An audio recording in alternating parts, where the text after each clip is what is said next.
1981 ਦੇ ਵਿੱਚ ਜਦੋਂ ਤੁਸੀਂ ਜਹਾਜ਼ ਨੂੰ ਹਾਈਜੈਕ ਕੀਤਾ, ਕਿਸ ਤਰ੍ਹਾਂ ਦਾ ਦੌਰ ਸੀ? ਹਾਈਜੈਕ ਕਰਕੇ ਉੱਥੇ ਲੈ ਗਏ ਲਾਹੌਰ ਦੇ ਵਿੱਚ, ਕੀ ਕੁਝ ਤੁਹਾਡੇ ਨਾਲ ਬੀਤਿਆ? ਸਭ ਤੋਂ ਪਹਿਲਾਂ ਉਹ ਦੱਸੋ। ਉਸ ਵੇਲੇ ਸੰਤ ਜਰਨੈਲ ਸਿੰਘ ਭਿੰਡਰਾਂਵਾਲੇ ਕਰਦੇ ਸਨ। ਸਿੱਖ ਨੌਜਵਾਨ ਉਹਨਾਂ ਦੀ ਅਗਵਾਈ ਨੂੰ ਕਬੂਲ ਰਹੇ ਸਨ ਤੇ ਸ਼੍ਰੋਮਣੀ ਅਕਾਲੀ ਦਲ ਪੰਥਕ ਮੁੱਦਿਆਂ ਨੂੰ ਛੱਡ ਚੁੱਕਾ ਸੀ। ਉਹਨਾਂ ਦੀ ਗ੍ਰਿਫਤਾਰੀ ਤੋਂ ਬਾਅਦ ਤੁਸੀਂ ਫਿਰ ਦੱਸਿਆ ਸੀ ਭਾਈ ਸੰਤ ਜਰਨੈਲ ਸਿੰਘ ਭਿੰਡਰਾਂਵਾਲੇ ਨੂੰ ਕਿ ਅਸੀਂ ਇਸ ਤਰ੍ਹਾਂ ਜਹਾਜ਼ ਅਗਵਾ ਕਰਕੇ ਲੈ ਜਾਵਾਂਗੇ? ਨਹੀਂ, ਅਸੀਂ ਨਹੀਂ ਦੱਸਿਆ ਸੀ। ਜਹਾਜ਼ ਅਗਵਾ ਕੀਤਾ ਜਾਵੇ, ਦੁਨੀਆ ਭਰ ਦੇ ਵਿੱਚ ਅੰਤਰਰਾਸ਼ਟਰੀ ਪੱਧਰ ਤੇ ਦੱਸਿਆ ਜਾਵੇ ਕਿ ਸੰਤ ਜਰਨੈਲ ਸਿੰਘ ਭਿੰਡਰਾਂਵਾਲੇ ਨੂੰ ਸਰਕਾਰ ਫਾਹਾ ਲਾਉਣਾ ਚਾਹੁੰਦੀ ਹੈ। ਤੁਸੀਂ ਕਹਿੰਦੇ ਕਿ ਉਸ ਟਾਈਮ ਕੌਮ ਜਿਹੜੀ ਆ ਉਹ ਖਤਰੇ ਵਿੱਚ ਸੀ, ਅੱਜ ਕਿੱਦਾਂ ਮਹਿਸੂਸ ਕਰਦੇ ਹੋ ਕੌਮ? ਮੈਂ ਕਿਹਾ ਵੀ ਤੁਹਾਡੇ ਕਿਤਨੇ ਬੇਟੇ ਨੇ? ਕਹਿੰਦਾ 3। ਮੈਂ ਕਿਹਾ ਤੁਸੀਂ ਇਹ ਸਮਝ ਲਓ ਵੀ ਤੁਹਾਡੇ 2 ਬੇਟੇ ਨੇ, ਇੱਕ ਪੰਥ ਲਈ ਮਤਲਬ ਵਾਰ ਦਿੱਤਾ ਹੈ ਤੇ ਮੈਂ ਹੁਣ ਮਤਲਬ ਕਿ ਪੰਥ ਪ੍ਰਤੀ ਸਮਰਪਿਤ ਹਾਂ। ਜਥੇਦਾਰਾਂ ਤੇ ਸਵਾਲ ਉੱਠਦੇ ਨੇ, ਇਹਨੂੰ ਕਿੱਦਾਂ ਦੇਖਦੇ ਹੋ? ਜਥੇਦਾਰ ਸਾਹਿਬ ਦੀ ਕਾਰਗੁਜ਼ਾਰੀ ਨੂੰ ਕਿੱਦਾਂ ਦੇਖਦੇ ਹੋ? ਪਹਿਲੇ ਹੁੰਦਾ ਸੀ ਸਾਰੇ ਪੰਥ ਵਿੱਚੋਂ ਪ੍ਰਵਾਨਿਤ ਹੁੰਦਾ ਸੀ ਜਥੇਦਾਰ, ਹੁਣ ਹੁੰਦਾ ਬਾਦਲ ਦੇ ਲਿਫਾਫੇ 'ਚ ਨਿਕਲਿਆ ਜਥੇਦਾਰ। ਭਾਈ ਰਣਜੀਤ ਸਿੰਘ ਢੱਡਰੀਆਲੇ ਦੇ ਉੱਤੇ ਜਿਹੜਾ ਫੈਸਲਾ ਲੈ ਗਿਆ, ਉਹਨੂੰ ਲੈ ਕੇ ਉਹ ਆਪਣੀ ਥਾਂ ਤੇ ਬਜ਼ਿੱਦ ਨੇ। ਉਹ ਕਹਿੰਦੇ ਮੈਂ ਜਥੇਦਾਰ ਅੱਗੇ ਪੇਸ਼ ਨਹੀਂ ਹੋਣਾ, ਸ੍ਰੀ ਅਕਾਲ ਤਖਤ ਸਾਹਿਬ ਤੇ ਜ਼ਰੂਰ ਮੱਥਾ ਟੇਕਣ ਜਾਵਾਂਗੇ। ਇਹਨੂੰ ਕਿੱਦਾਂ ਦੇਖਦੇ ਹੋ? ਇਕਬਾਲ ਸਿੰਘ ਕਹਿੰਦਾ ਲਵ ਕੁਸ਼ ਦੀ ਔਲਾਦ ਹੈ। ਇਹ ਮਤਲਬ ਗੋਬਿੰਦ ਬਾਣੀ ਦੀ ਗੱਲ ਕਰਦਾ, ਮਤਲਬ ਕਿ ਜਿਹੜਾ ਮੋਦੀ, ਤੇ ਇਹਨਾਂ ਬਾਰੇ ਵੀ ਮਤਲਬ ਕਿ ਉਹਨੇ ਫੈਸਲਾ ਕਿਉਂ ਨਹੀਂ ਲੈਂਦਾ? ਸਤਿ ਸ਼੍ਰੀ ਅਕਾਲ, ਤੁਸੀਂ ਲੋਕਰਾਣ ਚੈਨਲ ਪੰਜਾਬੀ ਦੇਖ ਰਹੇ ਹੋ। ਮੈਂ ਆ ਤੁਹਾਡੇ ਨਾਲ ਸੁਖਵਿੰਦਰ ਸਿੰਘ। 1981 ਦੇ ਵਿੱਚ ਜਦੋਂ ਭਾਰਤ ਤੋਂ ਜਹਾਜ਼ ਹਾਈਜੈਕ ਕਰਕੇ ਲਾਹੌਰ ਲਿਜਾਇਆ ਗਿਆ ਸੀ ਤਾਂ ਉਸ ਦਾ ਕਾਰਨ ਸੀ ਕਿ ਸੰਤ ਜਰਨੈਲ ਸਿੰਘ ਭਿੰਡਰਾਂਵਾਲਿਆਂ ਨੂੰ ਭਾਰਤ ਦੇ ਵਿੱਚ ਗ੍ਰਿਫਤਾਰ ਕੀਤਾ ਗਿਆ, ਜਿਸ ਦੇ ਰੋਸ ਵਜੋਂ ਦਲ ਖਾਲਸਾ ਦੇ ਆਗੂ ਜਹਾਜ਼ ਨੂੰ ਅਗਵਾ ਕਰਕੇ ਲੈ ਗਏ ਸਨ। ਇਸ ਉੱਤੇ ਗੱਲਬਾਤ ਕਰਨ ਲਈ ਮੇਰੇ ਨਾਲ ਉਸ ਵੇਲੇ ਦੇ ਦਲ ਖਾਲਸਾ ਦੇ ਆਗੂ ਤੇ ਸੰਤ ਜਰਨੈਲ ਸਿੰਘ ਭਿੰਡਰਾਂਵਾਲਿਆਂ ਦੇ ਕਰੀਬੀ ਭਾਈ ਸਤਨਾਮ ਸਿੰਘ ਪਾਉਂਟਾ ਸਾਹਿਬ ਮੌਜੂਦ ਨੇ। ਉਹਨਾਂ ਤੋਂ ਜਾਣਾਂਗੇ ਕਿ ਉਹ ਉਸ ਵੇਲੇ ਦੀ ਜਿਹੜੀ ਤਤਕਾਲੀ ਸਿਆਸਤ ਸੀ, ਇਸ ਵੇਲੇ ਦੀ ਸਿਆਸਤ ਤੇ ਸਿੱਖਾਂ ਦੇ ਮਸਲਿਆਂ ਨੂੰ ਕਿਸ ਤਰ੍ਹਾਂ ਦੇਖਦੇ ਨੇ। ਭਾਈ ਰਣਜੀਤ ਸਿੰਘ ਢੱਡਰੀਆਂਵਾਲਿਆਂ ਦੇ ਮਸਲੇ ਤੇ ਵੀ ਅਸੀਂ ਗੱਲਬਾਤ ਕਰਾਂਗੇ। ਮੌਜੂਦਾ ਸਿੱਖ ਦੌਰ ਦੇ ਵਿੱਚ ਕਿਸ ਤਰ੍ਹਾਂ ਦੀਆਂ ਜਿਹੜੀਆਂ ਜੋ ਖਾਮੀਆਂ ਇਹਨਾਂ ਨੂੰ ਲੱਗਦੀਆਂ ਨੇ, ਸ੍ਰੀ ਅਕਾਲ ਤਖਤ ਸਾਹਿਬ ਦੇ ਫੈਸਲਿਆਂ ਨੂੰ ਲੈ ਕੇ ਜਥੇਦਾਰਾਂ ਦੇ ਉੱਤੇ ਜੋ ਉਂਗਲਾਂ ਉੱਠਦੀਆਂ ਨੇ, ਸਵਾਲ ਉੱਠਦੇ ਨੇ, ਉਹਨਾਂ ਸਾਰਿਆਂ ਦੇ ਬਾਰੇ ਬੜੀ ਵਿਸਥਾਰ ਨਾਲ ਗੱਲਬਾਤ ਕਰਾਂਗੇ। ਸਭ ਤੋਂ ਪਹਿਲਾਂ ਅਸੀਂ ਭਾਈ ਸਤਨਾਮ ਸਿੰਘ ਪਾਉਂਟਾ ਸਾਹਿਬ ਦਾ ਸਵਾਗਤ ਕਰ ਲੈਂਦੇ ਹਾਂ ਲੋਕਰਣ ਚੈਨਲ ਪੰਜਾਬੀ ਤੇ। ਭਾਈ ਸਾਹਿਬ ਸਵਾਗਤ। ਵਾਹਿਗੁਰੂ ਜੀ ਕਾ ਖਾਲਸਾ, ਵਾਹਿਗੁਰੂ ਜੀ ਕੀ ਫਤਿਹ। ਮੈਂ ਜਿਹੜੇ ਵੀ ਇਸ ਵੇਲੇ ਇਸ ਟੀਵੀ ਚੈਨਲ ਤੇ ਸਰੋਤੇ ਜਿਹੜੇ ਨੇ ਸੁਣ ਰਹੇ ਨੇ, ਮੈਂ ਬਹੁਤ ਬਹੁਤ ਸਾਰਿਆਂ ਨੂੰ ਫਤਿਹ ਗੁਜ਼ਾਰਨਾ। ਵਾਹਿਗੁਰੂ ਜੀ ਕਾ ਖਾਲਸਾ, ਵਾਹਿਗੁਰੂ ਜੀ ਕੀ ਫਤਿਹ ਜੀ। ਭਾਈ ਸਾਹਿਬ, 1981 ਦੇ ਵਿੱਚ ਜਦੋਂ ਤੁਸੀਂ ਜਹਾਜ਼ ਨੂੰ ਹਾਈਜੈਕ ਕੀਤਾ, ਕਿਸ ਤਰ੍ਹਾਂ ਦਾ ਦੌਰ ਸੀ? ਹਾਈਜੈਕ ਕਰਕੇ ਉੱਥੇ ਲੈ ਗਏ ਲਾਹੌਰ ਦੇ ਵਿੱਚ, ਕੀ ਕੁਝ ਤੁਹਾਡੇ ਨਾਲ ਬੀਤਿਆ? ਸਭ ਤੋਂ ਪਹਿਲਾਂ ਉਹ ਦੱਸੋ। 29 ਸਤੰਬਰ 1981 ਨੂੰ ਜਿਸ ਵੇਲੇ ਅਸੀਂ ਜਹਾਜ਼ ਅਗਵਾ ਕੀਤਾ, ਉਸ ਤੋਂ ਪਹਿਲਾਂ ਹਾਲਾਤ ਬੜੇ ਜਿਹੜੇ ਨੇ ਖਾਲਸਾ ਪੰਥ ਦੇ ਵਿੱਚ ਬਹੁਤ ਹੀ ਗੁੰਝਲਦਾਰ ਸਨ। ਕਈ ਮਤਲਬ ਕਿ ਸਿੱਖਾਂ ਦੀਆਂ ਪਾਰਟੀਆਂ ਵੱਖ-ਵੱਖ ਸੀਗੀਆਂ, ਕੋਈ ਉਹਨਾਂ ਦੇ ਸਾਹਮਣੇ ਕੌਮੀ ਨਿਸ਼ਾਨਾ ਨਹੀਂ ਸੀਗਾ। ਤੇ ਦਲ ਖਾਲਸਾ ਨੇ 1978 ਦੇ ਵਿੱਚ ਹੀ ਕੌਮ ਦੀ ਆਜ਼ਾਦੀ, ਖਾਲਿਸਤਾਨ ਦੀ ਪ੍ਰਾਪਤੀ ਲਈ ਬਕਾਇਦਾ ਤੌਰ ਤੇ ਸੰਘਰਸ਼ ਸ਼ੁਰੂ ਕਰਤਾ ਸੀ ਸ਼ਾਂਤਮਈ ਤਰੀਕੇ ਦੇ ਨਾਲ।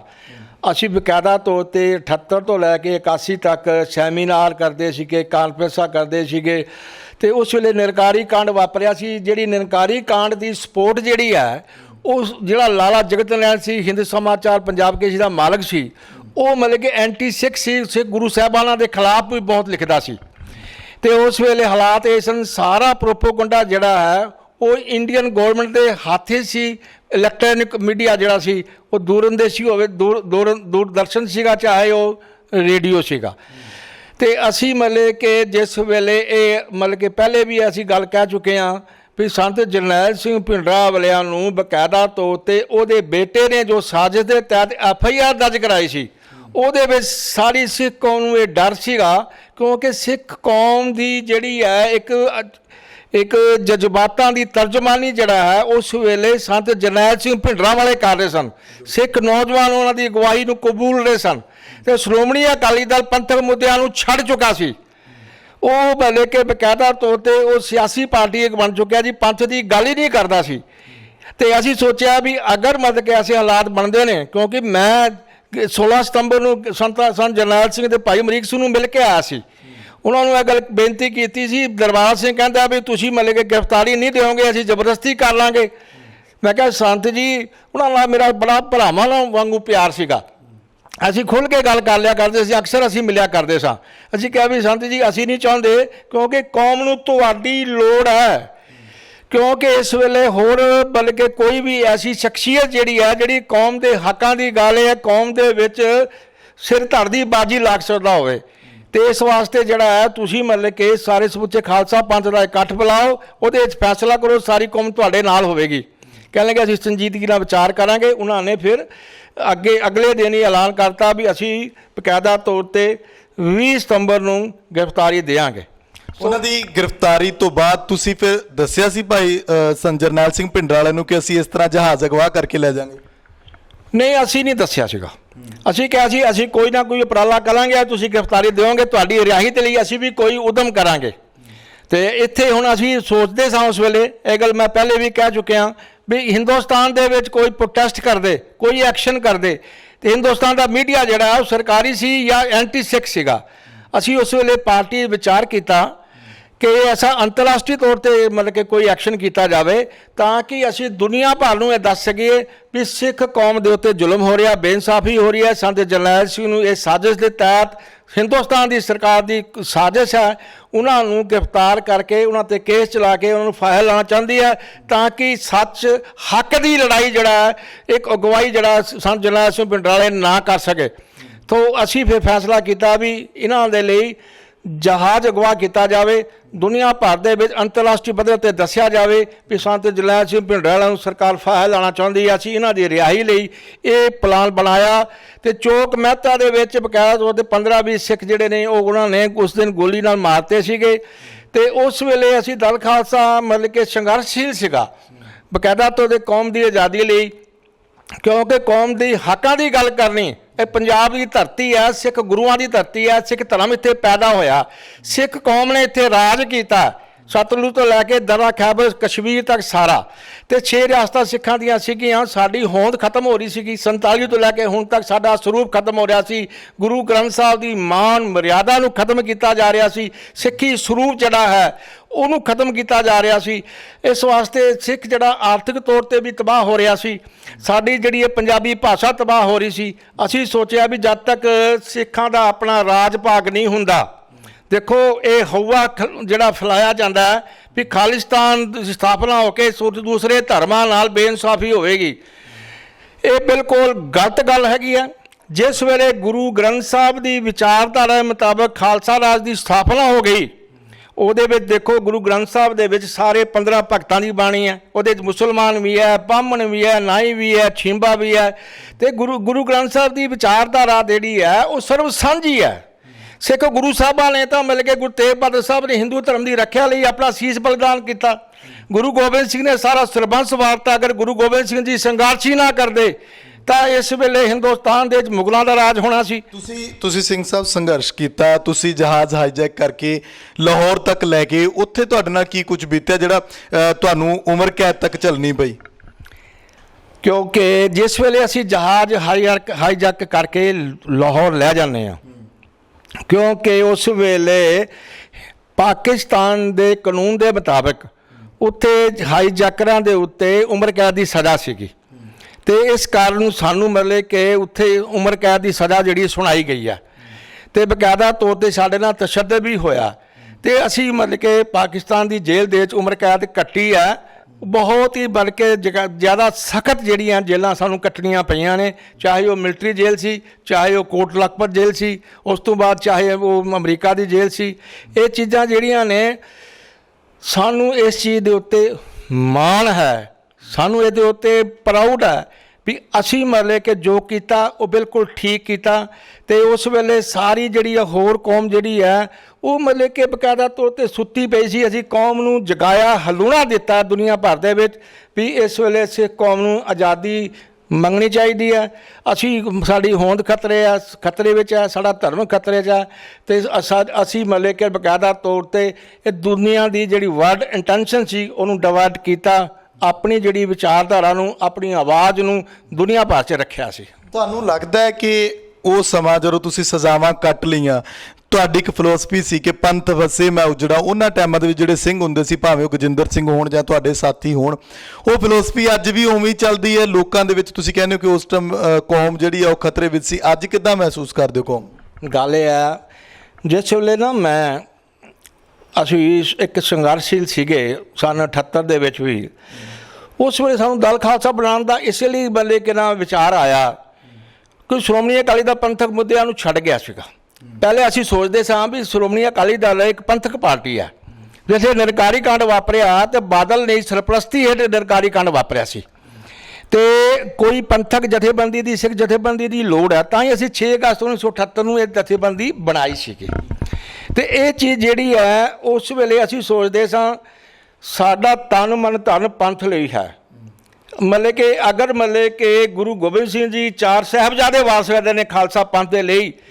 ਮੈਨੂੰ ਯਾਦ ਹੈ ਵੀ ਮੈਂ 1981 ਦੇ ਵਿੱਚ ਗੁਰੂ ਨਾਨਕ ਨਿਵਾਸ ਦੇ ਵਿੱਚ ਮੈਂ ਤੇ ਗਜਿੰਦਰ ਸਿੰਘ ਹੁਣੀ ਰਹਿ ਰਹੇ ਸਾਂ। ਮੇਰੇ ਪਿਤਾ ਜੀ ਉਸ ਵੇਲੇ ਮੈਨੂੰ ਲੈਣ ਲਈ ਆਏ, ਕਹਿੰਦਾ ਬੇਟਾ ਤੂੰ ਚਲੋ ਘਰ ਚਲੋ। ਇਹ ਮਤਲਬ ਕਿ ਗੱਲ ਹੈਗੀ 15-16 ਸਤੰਬਰ ਦੀ ਗੱਲ। ਮੈਂ ਕਿਹਾ ਵੀ ਕਿਉਂ? ਕਹਿੰਦਾ ਹੁਣ ਤੁਸੀਂ ਕੋਈ ਕਾਰੋਬਾਰ ਤੁਹਾਨੂੰ ਕਰਾਉਂਦੇ ਆ, ਤੁਸੀਂ ਸਾਡਾ ਵਿਆਹ ਕਰਦੇ ਆ, ਮਤਲਬ ਕਿ ਇਹ ਹੁਣ ਇਸ ਤਰ੍ਹਾਂ ਨਹੀਂ, ਮਤਲਬ ਕਿ ਘਰ-ਬਾਰ ਤੁਸੀਂ ਛੱਡ ਦਿੱਤਾ ਆ। ਮੈਂ ਕਿਹਾ ਵੀ ਤੁਹਾਡੇ ਕਿਤਨੇ ਬੇਟੇ ਨੇ? ਕਹਿੰਦਾ 3। ਮੈਂ ਕਿਹਾ ਤੁਸੀਂ ਇਹ ਸਮਝ ਲਓ ਵੀ ਤੁਹਾਡੇ 2 ਬੇਟੇ ਨੇ, ਇੱਕ ਪੰਥ ਲਈ ਮਤਲਬ ਕਿ ਵਾਰ ਦਿੱਤਾ ਆ, ਤੇ ਮੈਂ ਹੁਣ ਮਤਲਬ ਕਿ ਪੰਥ ਪ੍ਰਤੀ ਸਮਰਪਿਤ ਹਾਂ। ਕਿਉਂਕਿ ਇਹ ਚੀਜ਼ਾਂ ਜਿਹੜੀਆਂ ਨੇ, ਹਰ ਮਾਂ-ਬਾਪ ਇਹ ਸੋਚਦਾ ਹੈ ਵੀ ਮੇਰਾ ਬੇਟਾ ਕੰਮਕਾਰ ਕਰੇ, ਕਮਾ ਕੇ ਦੇਵੇ, ਚੰਗਾ ਮੈਂ ਉਹਨੂੰ ਸ਼ਾਦੀ ਕਰਾਂ, ਉਹਦੇ ਬੱਚੇ ਹੋਣ। ਕੋਈ ਵੀ ਨਹੀਂ ਮਾਂ-ਬਾਪ ਕਹਿੰਦਾ ਵੀ ਤੁਸੀਂ ਮਤਲਬ ਕਿ ਨਾ ਇਸ ਨੂੰ ਪੰਥ ਦੀ ਸੇਵਾ ਲਈ ਕਰੀਏ ਜਾਂ ਪੰਥ ਲਈ ਕੁਰਬਾਨੀ ਲਈ ਕਰੀਏ। ਇਸ ਵਾਸਤੇ ਜਿਹੜੇ ਅਸੀਂ ਹਾਲਾਤ ਸਨ, ਅਸੀਂ ਇਹ ਮਤਲਬ ਕਿ ਨਾ ਕਿਸਮ ਦਾ ਰੋਲ ਮਾਡਲ ਦੇਣਾ ਚਾਹੁੰਦੇ ਸੀ ਵੀ ਜਿਸ ਵੇਲੇ ਪੰਥ ਦੇ ਭੀੜ ਬਣਦੀ ਆ ਪੰਥ ਦੇ ਹੱਕਾਂ ਲਈ, ਅਸੀਂ ਕੋਈ ਸੇਵਾ ਨਹੀਂ ਕੀਤੀ, ਕੋਈ ਕੁਰਬਾਨੀ ਨਹੀਂ ਕੀਤੀ। ਅਸੀਂ ਗੁਰੂ ਗੋਬਿੰਦ ਸਿੰਘ ਦੇ ਸਿੱਖ ਹੋਣ ਦੇ ਨਾਤੇ ਅਸੀਂ ਆਪਣਾ ਕੌਮੀ ਅਤੇ ਧਾਰਮਿਕ ਤੁੱਛ ਜਿਹਾ ਫਰਜ਼ ਨਿਭਾਇਆ। ਅਤੇ ਜੋ ਗੁਰੂ ਸਾਹਿਬ ਨੇ ਸਾਨੂੰ ਇਹ ਮਤਲਬ ਕਿ ਸ੍ਰੀ ਸਾਹਿਬ ਦਿੱਤੀ ਸੀ, ਕਹਿੰਦੇ ਸੀਗੇ ਮਤਲਬ ਦਲੀਲ ਨਾਲ, ਪਿਆਰ ਨਾਲ ਅਸੀਂ ਹਿੰਦੁਸਤਾਨ ਸਰਕਾਰ ਨੂੰ ਵੀ ਕਹਿ ਰਹੇ ਸੀਗੇ, ਪੰਜਾਬ ਦੀ ਸਰਕਾਰ ਨੂੰ ਵੀ ਕਹਿੰਦੇ ਸੀਗੇ ਵੀ ਤੁਸੀਂ ਸਾਡੇ ਨਾਲ ਧੱਕੇ ਨਾ ਕਰੋ, ਸਾਡੀ ਮਤਲਬ ਕਿ ਸਾਡਾ ਸੱਭਿਆਚਾਰ ਨਾ ਤਬਾਹ ਕਰੋ, ਸਾਡੀ ਕੌਮੀ ਤੌਰ 'ਤੇ ਸਾਡੀ ਜਿਹੜੀ ਹੈ ਹਾਲਾਤ ਨੇ, ਸਾਨੂੰ ਮਤਲਬ ਕਿ ਨੁਕਸਾਨ ਨਾ ਪਹੁੰਚਾਓ। ਬਥੇਰੀਆਂ 47 ਤੋਂ ਲੈ ਕੇ ਹੁਣ ਤੱਕ ਜਿਹੜਾ ਨਾ ਸਿੱਖ ਕੌਮ ਮਤਲਬ ਕਿ ਹਮੇਸ਼ਾ ਹੀ ਸਰਕਾਰਾਂ ਨਾਲ ਗੱਲ ਕਰਦੀ ਰਹੀ ਹੈ, ਪਰ ਸਰਕਾਰਾਂ ਸਾਨੂੰ ਜਿਹੜੀ ਹੈ ਸਾਨੂੰ ਧੱਕੇਸ਼ਾਹੀਆਂ ਬੇਇਨਸਾਫੀਆਂ ਕਰਦੀ ਰਹੀ ਹੈ। ਅਖੀਰ ਵਿੱਚ ਫਿਰ ਅਸੀਂ ਸੋਚਿਆ ਵੀ ਹੋਰ ਚਾਰਾ ਕੋਈ ਨਹੀਂ, ਤੇ ਗੁਰੂ ਸਾਹਿਬ ਨੇ ਕਿਹਾ ਚੂੰ ਕਾਰਜ ਮਾਹਿਲ ਤੇ ਦਲ ਗੁਰਦਸਤ ਹਲਾਲਤ ਬੁਰਦਨ ਬਸ ਸ਼ਮਸ਼ੀਰ ਏ ਦਸਤ। ਅਸੀਂ ਸਮਝ ਕੇ ਉਹੀ ਕਿਰਪਾਨ ਦੇ ਨਾਲ ਫਿਰ ਜਿਹੜਾ ਹੈ ਜਹਾਜ਼ ਗਵਾ ਕੀਤਾ, ਤੇ ਕਿਸੇ ਨਾਲ ਬੇਇਨਸਾਫੀ ਨਹੀਂ ਕੀਤੀ, ਕਿਸੇ ਨਾਲ ਕੋਈ ਜਾਤੀ ਨਹੀਂ ਕੀਤੀ, ਤੇ ਆਪਣੇ ਹੱਕਾਂ ਲਈ ਸੰਤ ਜਰਨੈਲ ਸਿੰਘ ਜੀ ਭਿੰਡਰਾਣੇ ਦੀ ਰਿਹਾਈ ਲਈ ਤੇ ਕੌਮ ਦੀ ਆਜ਼ਾਦੀ ਲਈ ਹੁਣ ਜਿਹੜੀ ਹੈ ਮੈਂ ਇਹ ਜ਼ਰੂਰ ਕਹਾਂਗਾ, ਜੋ ਹਾਲਾਤ ਉਸ ਵੇਲੇ ਸਨ, ਕੌਮ ਦਾ ਜਿਹੜਾ ਹੈ ਇੱਕ ਅਣਖ ਤੇ ਗੈਰਤ ਸੀ ਉਸ ਵੇਲੇ ਸਾਨੂੰ, ਮਤਲਬ ਕਿ 78 ਵਿੱਚ ਕਹਿ ਲਈ, 81 ਵੇਲੇ ਕਹਿ ਲਓ, ਕੌਮ ਚੜ੍ਹਦੀ ਕਲਾ 'ਚ ਜਾ ਰਹੀ ਸੀ। ਕੌਮ ਦੇ ਜਜ਼ਬਾਤ ਜਿਹੜੇ ਸੀ ਨੇ ਗੌਰਵ ਹੱਕਾਂ ਦੇ ਲਈ ਉਹ ਸੰਘਰਸ਼ੀਲ ਹੋ ਰਹੇ ਸਨ। ਕੌਮ ਜਿਹੜੀ ਹੈ ਕੌਮਾਂ ਦੇ ਕੌਮੀ ਸਿਪਰਟ ਸੀ, ਧਾਰਮਿਕ ਸਿਪਰਟ ਸੀ, ਉਹ ਪੰਥ ਪ੍ਰਸਤ ਸਨ। ਪਰ ਜਿਸ ਵੇਲੇ ਹਾਲਾਤ ਜਿਹੜੀ ਹੈ ਹਿੰਦੁਸਤਾਨ ਦੀ ਜਿਹੜੀ ਸਰਕਾਰ ਹੈ ਉਹ ਇਸ ਤਰ੍ਹਾਂ ਹੀ ਚਾਹੁੰਦੀ ਸੀ ਕਿ ਮਤਲਬ ਕਿ ਜਿਸ ਤਰ੍ਹਾਂ ਉਹ ਗੱਲ ਕਹਿੰਦੀ ਸੀ ਵੀ ਸੰਤ ਜਰਨੈਲ ਸਿੰਘ ਨੂੰ ਪਾਸੇ ਕਰ ਦਿਓ, ਜਿਹੜੇ ਮਤਲਬ ਕਿ ਕੌਮ ਦੀ ਚੜ੍ਹਦੀ ਕਲਾ ਦੀ ਗੱਲ ਕਰਦੇ ਨੇ ਉਹਨਾਂ ਨੂੰ ਮਾਰ ਦਿਓ। ਅਤੇ ਇਹ ਚੀਜ਼ਾਂ ਜਿਹੜੀਆਂ ਨੇ ਮੈਂ ਗੱਲ ਸਾਬਤ ਕੀਤੀ ਹੈ ਵੀ ਸੰਤ ਜਰਨੈਲ ਸਿੰਘ ਭਿੰਡਰਾਂ ਵਾਲੇ ਜਿਸ ਵੇਲੇ ਹੁਣ ਦਰਬਾਰ ਸਾਹਿਬ ਸ਼ਹੀਦ ਹੁੰਦੇ ਨੇ, ਕਾਰਨ ਕੀ ਸੀਗਾ? ਕਹਿੰਦੇ ਵੀ ਇਹਨਾਂ ਨੂੰ ਮਤਲਬ ਇਹ ਅੱਤਵਾਦੀ ਨੇ ਇਹਨਾਂ ਨੂੰ ਗ੍ਰਿਫਤਾਰ ਕਰਨਾ, ਇਸ ਲਈ ਹਮਲਾ ਕੀਤਾ ਗਿਆ। ਕੁਛ ਨਹੀਂ ਗੱਲ ਹੈਗੀ ਆ, ਉਹ ਤਾਂ ਮਤਲਬ ਕਿ ਆਉਣ ਵਾਲੇ ਵਕਤ ਸਰਕਾਰ ਦੀਆਂ ਪਾਲਿਸੀਆਂ ਸਨ ਵੀ ਸਿੱਖ ਕੌਮ ਦੀ ਜਿਹੜੀ ਹੋਂਦ ਹੈ, ਨਸਲ ਹੈ ਜਿਹੜੀ ਹੈ, ਇਹ ਜਿਸ ਵੇਲੇ ਆਪਣੇ ਹੱਕਾਂ ਦੀ ਗੱਲ ਕਰਦੇ ਨੇ, ਆਜ਼ਾਦੀ ਦੀ ਗੱਲ ਕਰਦੇ ਨੇ, ਧਰਮ ਦੀ ਗੱਲ ਕਰਦੇ ਨੇ, ਇਹਨਾਂ ਨੂੰ ਇਤਨਾ ਮਾਰ ਦਿਓ, ਇਤਨਾ ਕੁੱਟ ਦਿਓ, ਇਤਨਾ ਇਹਨਾਂ ਨੂੰ ਮਤਲਬ ਕਿ ਦਬਾ ਦਿਓ, ਇਹਨਾਂ ਦਹਿਸ਼ਤ ਪੈਦਾ ਕਰ ਦਿਓ ਵੀ ਤਾਂ ਕਿ ਆਉਣ ਵਾਲੇ ਸੈਂਕੜੇ ਸਾਲ ਪੀੜ੍ਹੀਆਂ ਜਿਹੜੀਆਂ ਨੇ ਇਹ ਆਪਣੇ ਹੱਕਾਂ ਲਈ ਗੱਲ ਜਿਹੜੀ ਹਿੰਦੁਸਤਾਨ ਦੇ ਵਿੱਚ ਗੁਲਾਮ ਬਣ ਕੇ ਰਹਿ ਜਾਣ ਸਾਡੇ। ਹੁਣ ਦੇ ਦੌਰ ਨੂੰ ਕਿੱਦਾਂ ਦੇਖਦੇ ਤੁਸੀਂ ਦੇਖਿਆ ਕਿ ਪਿਛਲੇ ਸਮੇਂ ਦੇ ਵਿੱਚ ਬੇਅਦਬੀਆਂ ਹੋਈਆਂ, ਸ੍ਰੀ ਅਕਾਲ ਤਖ਼ਤ ਸਾਹਿਬ ਦੇ ਅਕਸ ਨੂੰ ਹੁਣ ਤੱਕ ਢਾਹ ਲੱਗਦੀ ਆ ਰਹੀ ਹੈ, ਜਥੇਦਾਰਾਂ ਦੇ ਸਵਾਲ ਉੱਠਦੇ ਨੇ, ਇਹਨੂੰ ਕਿੱਦਾਂ ਦੇਖਦੇ ਹੋ? ਜਥੇਦਾਰ ਸਾਹਿਬ ਦੀ ਕਾਰਗੁਜ਼ਾਰੀ ਨੂੰ ਕਿੱਦਾਂ ਦੇਖਦੇ? ਮੈਂ ਤਾਂ ਬਹੁਤ ਸਪਸ਼ਟ ਹਾਂ। ਅਕਾਲ ਤਖਤ ਸਾਹਿਬ ਦੀ ਜਿਹੜੀ ਹੈ ਨਾ ਇੱਕ ਸਥਾਪਨਾ ਗੁਰੂ ਹਰਗੋਬਿੰਦ ਸਾਹਿਬ ਜੀ ਮਹਾਰਾਜ ਨੇ ਕੀਤੀ ਆ। ਮੀਰੀ ਪੀਰ ਦਾ ਸਿਧਾਂਤ ਸਾਨੂੰ ਦਿੱਤਾ ਸੀ। ਮੀਰੀ ਪੀਰ ਦਾ ਸਿਧਾਂਤ ਕੀ ਹੈ? ਉਹਨਾਂ ਨੇ ਸਾਨੂੰ ਸੰਤ ਤੇ ਸਿਪਾਹੀ ਬਣਾਇਆ। ਤੇ ਇਹ ਚੀਜ਼ਾਂ ਜਿਹੜੀਆਂ ਨੇ ਇਹ ਜਿਹੜੀ ਗੱਲ ਕਰਦੇ ਨਾ ਜਿਹੜੀ ਇਲਾਹੀ ਹੁਕਮ ਜਿਹੜਾ ਹੈ ਇਹ ਤਾਂ ਅੰਗਰੇਜ਼ਾਂ ਨੇ ਮਤਲਬ ਜਿਸ ਵੇਲੇ ਜਨਰਲ ਡਾਇਰ ਨੇ ਗੋਲੀ ਚਲਾਈ ਹੈ, ਜਨਰਲ ਡਾਇਰ ਨੂੰ ਮਤਲਬ ਕਿ ਜਥੇਦਾਰ ਨੇ ਸਰੋਪਾ ਦਿੱਤਾ ਆ, ਉਸ ਵੇਲੇ ਜਿਹੜੀ ਹੈ ਜਥੇਦਾਰਾਂ ਨੂੰ ਵਰਤਿਆ ਗਿਆ ਜਥੇਦਾਰ ਨੂੰ। ਤੇ ਇਸ ਵਾਸਤੇ ਜਿਹੜਾ ਮੈਂ ਗੱਲ ਕਹਾਂ ਸ਼੍ਰੋਮਣੀ ਕਮੇਟੀ ਬਣੀ 1925 ਦੇ ਵਿੱਚ, ਉਹਦੇ ਵਿੱਚ ਜਥੇਦਾਰ ਦਾ ਜਿਹੜਾ ਉਹਦਾ ਹੀ ਨਹੀਂ ਹੈਗਾ, ਜਥੇਦਾਰ ਦਾ ਉਹਦਾ ਨਹੀਂ ਹੈਗਾ। ਹੁਣ ਦੇਖੋ ਈਸਾਈਆਂ ਦੇ ਵਿੱਚ ਮਤਲਬ ਕਿ ਬਕਾਇਦਾ ਤੌਰ 'ਤੇ ਪੋਪ ਨੂੰ ਕੋਈ ਅਧਿਕਾਰ ਨਹੀਂ, ਹਿੰਦੂਆਂ ਦੇ ਮਤਲਬ ਕਿ ਨਾ ਮਤਲਬ ਕਿਸੇ ਵੀ ਪੁਜਾਰੀ ਨੂੰ ਕੋਈ ਅਧਿਕਾਰ ਨਹੀਂ ਕਿਸੇ ਨੂੰ ਛੇਕ ਦੇਵੇ ਵੀ ਤੂੰ ਮਤਲਬ ਕਿ ਨਾ ਇਹ ਗੱਲ ਕੀਤੀ ਹੈ, ਕਿਉਂਕਿ ਸਾਰੇ ਜਿਹੜੇ ਫੈਸਲੇ ਹੁੰਦੇ ਨੇ। ਹੁਣ ਦੇਖੋ ਨਿਰੰਕਾਰੀ ਕਾਂਡ ਵਾਪਰਿਆ ਬਕਾਇਦਾ ਤੌਰ 'ਤੇ 13 ਅਪ੍ਰੈਲ 1978 ਨੂੰ, 10 ਜੂਨ 1978 ਨੂੰ ਹੁਕਮਨਾਮਾ ਜਾਰੀ ਹੁੰਦਾ ਸਾਧੂ ਸਿੰਘ ਭੋਰਾ ਵੱਲੋਂ। ਉਹਦੇ ਲਈ ਕੀ ਕੀਤਾ ਗਿਆ ਵੀ ਬਕਾਇਦਾ ਤੌਰ 'ਤੇ ਇੱਕ ਬੁੱਧੀਜੀਵੀਆਂ ਦੀ ਕਮੇਟੀ ਬਣਾਈ ਗਈ। ਸਰਦਾਰ ਕਪੂਰ ਸਿੰਘ ਸਾਬਕਾ IAS ਅਫਸਰ ਜਿਹੜੇ ਸਨ ਉਹ ਉਹਨਾਂ ਦੇ ਮਤਲਬ ਕਿ ਆਗੂ ਬਣਾਏ ਗਏ। ਉਹਨਾਂ ਨੇ ਡਰਾਫਟਿੰਗ ਕੀਤੀ ਵੀ ਮਤਲਬ ਕਿ ਨਿਰੰਕਾਰੀਆਂ ਨੂੰ ਬਕਾਇਦਾ ਤੌਰ 'ਤੇ ਇਹਨਾਂ ਦਾ ਬਾਈਕਾਟ ਕੀਤਾ ਜਾਵੇ, ਧਾਰਮਿਕ ਸਮਾਜਿਕ ਸਾਰਾ ਕੁਝ ਇਹਨਾਂ ਦਾ ਵਰਤੋਂ ਵਰਤਾਓ ਸਿੱਖ ਕੌਮ ਨਾ ਕਰੇ। ਇਹ ਚੀਜ਼ਾਂ ਜਿਹੜੀਆਂ ਨੇ ਹੁਣ ਜਿਹੜਾ ਕੀ ਹੁੰਦਾ ਬਿਲਕੁਲ ਜਦ ਦਾ 1995 ਦੇ ਵਿੱਚ ਬਾਦਲ ਇਸ ਅਕਾਲੀ ਦਲ 'ਤੇ ਕਾਬਜ਼ ਹੋਇਆ, ਉਹਨੇ ਇਸ ਨੂੰ ਸ਼੍ਰੋਮਣੀ ਅਕਾਲੀ ਦਲ ਪਹਿਲੇ ਪੰਥਕ ਪਾਰਟੀ ਸੀ, ਇਸ ਨੂੰ ਪੰਜਾਬੀ ਪਾਰਟੀ ਬਣਾਤਾ। 1997 ਦੇ ਵਿੱਚ ਇਲੈਕਸ਼ਨ ਹੁੰਦੀ ਹੈ, ਬਾਦਲ ਕਾਬਜ਼ ਹੋ ਜਾਂਦਾ ਸ਼੍ਰੋਮਣੀ ਕਮੇਟੀ 'ਤੇ ਵੀ, ਅਕਾਲੀ ਦਲ 'ਤੇ ਵੀ, ਸਰਕਾਰ 'ਤੇ ਵੀ। ਇਹ ਚੀਜ਼ਾਂ ਜਿਹੜੀਆਂ ਨੇ ਅਕਾਲ ਤਖਤ ਸਾਹਿਬ ਦਾ ਜਥੇਦਾਰ ਜਿਹੜਾ ਹੈ ਥੋੜ੍ਹਾ ਜਿਹਾ ਸਮਾਂ 1-2 ਸਾਲ 1.5 ਸਾਲ ਪਹਿਲੇ ਜੀ ਗੁਰਚਰਨ ਸਿੰਘ ਟੋਲਾ ਥੋੜ੍ਹਾ ਜਿਹਾ ਠੀਕ ਸੀ, ਸਟੈਂਡ ਲੈਂਦਾ ਸੀ, ਪਰ ਉਹ ਗੱਲ ਜਿਹੜੀ ਹਾਲੇ ਵੀ ਉਹਦੇ 'ਚ ਉਹ ਪੰਥਕਦਾਰ ਨਹੀਂ ਸੀ, ਉਹ ਵੀ ਸਿਆਸਤ ਖੇਡਦਾ ਸੀ। ਪਰ ਜਿਹੜੀ ਇਹ ਗੱਲ ਮੇਨ ਜਿਹੜੀ ਗੱਲ ਹੈ ਨਾ ਇਸ ਵੇਲੇ ਜਥੇਦਾਰ ਜਿਸ ਵੇਲੇ ਸ਼੍ਰੋਮਣੀ ਅਕਾਲੀ ਦਲ ਦੇ ਪ੍ਰਧਾਨ ਦੇ ਲਿਫਾਫੇ 'ਚੋਂ ਨਿਕਲਦਾ ਤਰੀਕਾਕਾਰ ਕੀ ਹੈ? ਅਸੀਂ ਇਹ ਚਾਹੁੰਦੇ ਹਾਂ ਵੀ ਜੋ ਕੁਛ ਵੀ ਹੁਣ ਜਥੇਦਾਰ ਕਰ ਰਹੇ ਨੇ ਉਹ ਬਕਾਇਦਾ ਤੌਰ 'ਤੇ ਇੱਕ ਵਿਧੀ ਵਿਧਾਨ ਬਣਨਾ ਚਾਹੀਦਾ। ਪਹਿਲੇ ਤਾਂ ਗੱਲ ਹੈ ਜਥੇਦਾਰ ਦਾ ਉਹਦਾ ਇਹ ਨਹੀਂ ਹੋਣਾ ਚਾਹੀਦਾ ਸੁਪਰੀਮ ਕੋਰਟ ਵਾਂਗੂ ਵੀ ਉਹਦੇ ਕੋਲ ਕੋਈ ਅਪੀਲ ਲੈ ਕੇ ਜਾਵੇ, ਉਹਨੇ ਕਿਹਾ ਜੀ ਆਹ ਇਹਨੇ ਸਿੱਖ ਹਿੱਤਾਂ ਦੀ ਵਿਰੋਧ ਗੱਲ ਕੀਤੀ ਆ, ਉਸ ਨੂੰ ਸਿੱਖੀ 'ਚੋਂ ਖਾਰਜ ਕਰ ਦਿਓ। ਯਾਰ ਉਹਦਾ ਵਿਧੀ ਵਿਧਾਨ ਕੋਈ ਹੋਣਾ ਚਾਹੀਦਾ ਆ। ਬਕਾਇਦਾ ਤੌਰ 'ਤੇ ਅਗਰ ਕੋਈ ਕੇਸ ਕੋਰਟ 'ਚ ਕਰਦਾ ਉਹ ਬਕਾਇਦਾ ਲੰਬਾ ਸਮਾਂ ਕੇਸ ਚੱਲਦਾ, ਉਹਦੇ 'ਤੇ ਸਾਰਾ ਕੁਝ ਦੋਵੇਂ ਪੱਖ ਮਤਲਬ ਕਿ ਆਪਣੇ ਰੱਖਦੇ ਨੇ, ਉਹਦੇ ਬਾਅਦ ਵਿੱਚ ਬੜਾ ਫੈਸਲਾ ਹੁੰਦਾ, ਫਿਰ ਹਾਈ ਕੋਰਟ 'ਚ ਹੁੰਦਾ, ਸੁਪਰੀਮ ਕੋਰਟ 'ਚ ਹੁੰਦਾ। ਇਹ ਤਾਂ ਕਹਿੰਦੇ ਨੇ ਵੀ ਜਿਸ ਵੇਲੇ ਬਾਦਲਾਂ ਦੇ ਖਿਲਾਫ ਕੋਈ ਫੈਸਲਾ ਲੈਣਾ ਹੋਵੇ ਤਾਂ ਮਤਲਬ ਕਿ ਬਾਦਲਾਂ ਨੇ ਪ੍ਰੋਫੈਸਰ ਮਨਜੀਤ ਸਿੰਘ ਮਤਲਬ ਕਿ ਜਿਹੜਾ ਜਥੇਦਾਰ ਸੀ ਜਿਸ ਵੇਲੇ ਇਹ ਗੱਲ ਕਹੀ ਸੀ ਵੀ ਤੁਸੀਂ ਸਾਰੇ ਅਕਾਲੀ ਇਕੱਠੇ ਹੋ ਜਾਓ, ਇਹਨਾਂ ਨੇ ਉਸ ਕੁੱਟ ਕੇ ਮਾਰਤਾ ਸੀ। ਉਹ ਬਾਥਰੂਮ ਵਿੱਚ ਜਾ ਕੇ ਉਹਨੇ ਆਪਣੀ ਜਾਨ ਬਚਾਈ ਸੀ ਪ੍ਰੋਫੈਸਰ ਮਨਜੀਤ ਸਿੰਘ ਨੇ, ਜਥੇਦਾਰ ਸੀ ਉਸ ਵੇਲੇ। ਬਾਦਲਾਂ ਨੇ ਉਹਦਾ ਹੁਕਮ ਨਹੀਂ ਮੰਨਿਆ। ਹੁਣ ਜਿਸ ਵੇਲੇ ਕਿਸੇ ਬਾਦਲ ਵਿਰੋਧੀ ਕਿਸੇ ਦੇ ਮਤਲਬ ਕਿ ਹੁਕਮਨਾਮਾ ਜਾਰੀ ਹੁੰਦਾ ਕਹਿੰਦੇ ਨਹੀਂ ਇਹ ਇਲਾਹੀ ਹੁਕਮ ਹੈ, ਇਹਦੇ 'ਤੇ ਅਮਲ ਕਰਨਾ ਚਾਹੀਦਾ, ਨਹੀਂ ਤਾਂ ਇਸ ਨੂੰ ਖਾਰਜ ਕਰ ਦਿਓ। ਚਾਹੇ ਜੋਗਿੰਦਰ ਸਿੰਘ ਸੀਗਾ ਉਹਨੂੰ ਖਾਰਜ ਕਰਤਾ, ਫਿਰ ਦਰਸ਼ਨ ਸਿੰਘ ਨੂੰ ਖਾਰਜ ਕਰਤਾ, ਹੋਰ ਮਤਲਬ ਕਈਆਂ ਨੂੰ ਮਤਲਬ ਕਿ ਇਸ ਤਰ੍ਹਾਂ ਖਾਰਜ ਕਰ ਦਿੱਤਾ। ਅਤੇ ਹੁਣ ਮਸਲਾ ਆ ਜਾਂਦਾ ਤੁਸੀਂ ਗੱਲ ਕਹਿੰਦੇ ਹੋ ਇਹ ਆਈ ਆ ਮਤਲਬ ਕਿ ਬਕਾਇਦਾ ਤੌਰ 'ਤੇ ਰਣਜੀਤ ਸਿੰਘ ਢੱਡਰੀਆਂ ਵਾਲਿਆਂ ਦਾ। ਜੀ ਮੈਂ ਉਸੇ ਸਵਾਲ ਤੇ ਆ ਰਿਹਾ ਸੀਗਾ ਕਿ ਇੰਨਾ ਦੌਰ ਦੇਖੋ ਭਾਈ ਰਣਜੀਤ ਸਿੰਘ ਢੱਡਰੀਆਂ ਵਾਲੇ ਦੇ ਉੱਤੇ ਜਿਹੜਾ ਫੈਸਲਾ ਲੈ ਗਿਆ ਉਹਨੂੰ ਲੈ ਕੇ ਉਹ ਆਪਣੀ ਥਾਂ ਤੇ ਬਜ਼ਿੱਦ ਨੇ। ਉਹ ਕਹਿੰਦੇ ਮੈਂ ਜਥੇਦਾਰ ਅੱਗੇ ਪੇਸ਼ ਨਹੀਂ ਹੋਣਾ, ਸਿਰੇ ਅਕਾਲ ਤਖਤ ਸਾਹਿਬ ਤੇ ਜ਼ਰੂਰ ਮੱਥਾ ਟੇਕਣ ਜਾਵਾਂਗੇ। ਇਹਨੂੰ ਕਿੱਦਾਂ ਦੇਖਦੇ ਹੋ? ਇਹਦੇ ਨਾਲ ਕਿਤੇ ਨਾ ਕਿਤੇ ਤੁਹਾਨੂੰ ਨਹੀਂ ਲੱਗਦਾ ਕਿ ਜਥੇਦਾਰ ਦੇ ਅਕਸ ਨੂੰ ਜਿਹੜਾ ਉਹ ਨੁਕਸਾਨ ਪਹੁੰਚਦਾ ਜਾਂ ਇਸ ਤਰ੍ਹਾਂ ਦੇ ਫੈਸਲੇ ਲੈਣ ਦੇ ਨਾਲ ਜਿਹੜਾ ਪੂਰੀ ਕੌਮ ਦੁਚਿੱਤੀ 'ਚ ਜਾਂਦੀ ਹੈ? ਦੇਖੋ ਗੱਲ ਕੀ ਹੈ, ਬੜੀ ਸਪਸ਼ਟ ਗੱਲ ਹੈ।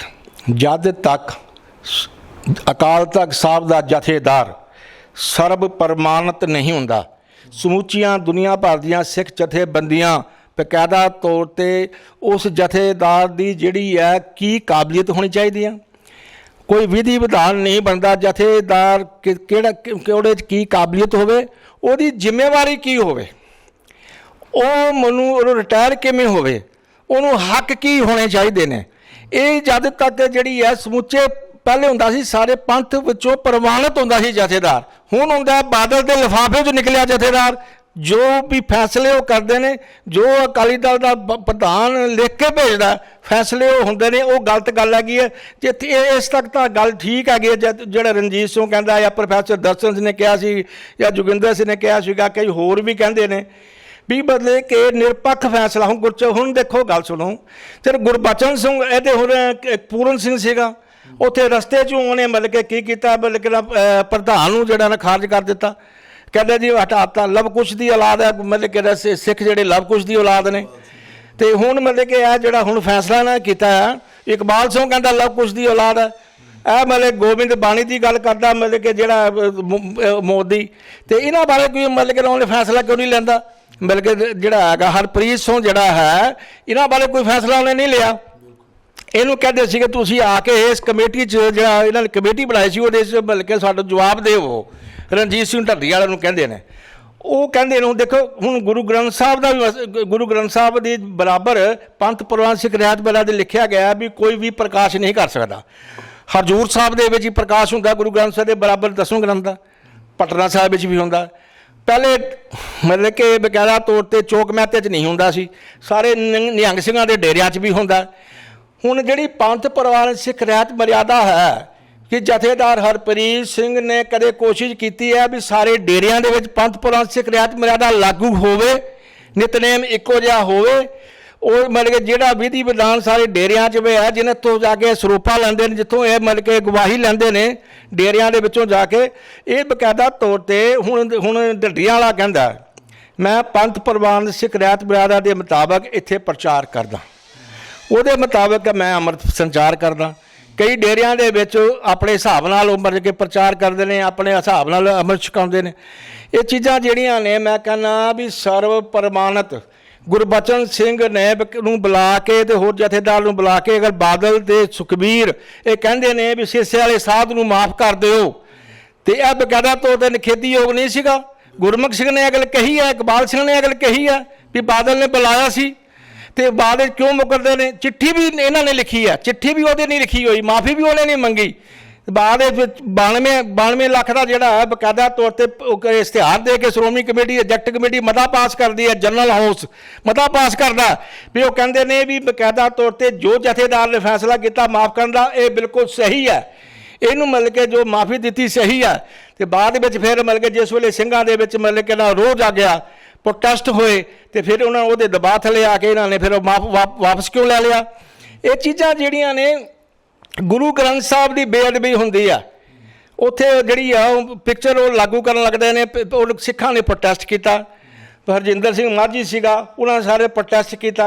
ਇਹ ਪੰਥਪ੍ਰੀਤ ਸਿੰਘ ਸੀਗਾ, ਢੱਡੀਆਂ ਵਾਲਾ ਵੀ ਸੀਗਾ, ਉਹਨਾਂ ਨੇ ਪ੍ਰੋਟੈਸਟ ਕੀਤਾ ਵੀ ਇਹ ਜਿਹੜੀ ਹੈ ਬਕਾਇਦਾ ਤੌਰ 'ਤੇ ਗੁਰੂ ਗ੍ਰੰਥ ਸਾਹਿਬ, ਉਹਨੇ ਕਿਹਾ ਵੀ ਤੁਸੀਂ ਅਗਰ ਸਾਡੇ ਗੁਰੂ ਨੂੰ ਦੀ ਜਿਹੜੀ ਪਿਕਚਰ ਨਹੀਂ ਲੱਗਣ ਦੇਣਗੇ ਅਸੀਂ ਤੁਹਾਡਾ ਗੁਰੂ ਅਗਵਾ ਕਰ ਲਾਂਗੇ। ਇਹ ਐਲਾਨ ਕੀਤਾ, ਸਰਕਾਰ ਹੋਵੇ, ਹੋਮ ਮਿਨਿਸਟਰ ਹੋਵੇ, ਸੁਖਬੀਰ ਸਿੰਘ ਬਾਦਲ ਹੋਮ ਮਿਨਿਸਟਰ ਹੋਵੇ, ਡਿਪਟੀ CM ਸੀਗਾ ਇਹ, ਤੇ ਉਹ ਜਿਸ ਵੇਲੇ ਉਹਨਾਂ ਨੇ ਗੁਰੂ ਗ੍ਰੰਥ ਸਾਹਿਬ ਨੂੰ ਅਗਵਾ ਕਰ ਲਿਆ, ਉਹਨੇ ਕਿਹਾ ਵੀ ਸਿੱਖੋ ਜੋ ਮਰਜ਼ੀ ਕਰ ਲਓ, ਅਸੀਂ ਤੁਹਾਡਾ ਗੁਰੂ ਅਗਵਾ ਕਰ ਲਿਆ। ਫਿਰ ਕਹਿਣ ਲੱਗੇ ਵੀ ਅਸੀਂ ਹੁਣ ਇਹਦੀ ਬੇਅਦਬੀ ਵੀ ਕਰਾਂਗੇ। ਉੱਥੇ ਕਿੱਥੇ ਸਰਕਾਰ ਸੁੱਤੀ ਹੋਈ, ਕਿੱਥੇ ਇੰਟੈਲੀਜੈਂਸ ਸੁੱਤੀ ਹੋਈ ਹੈ।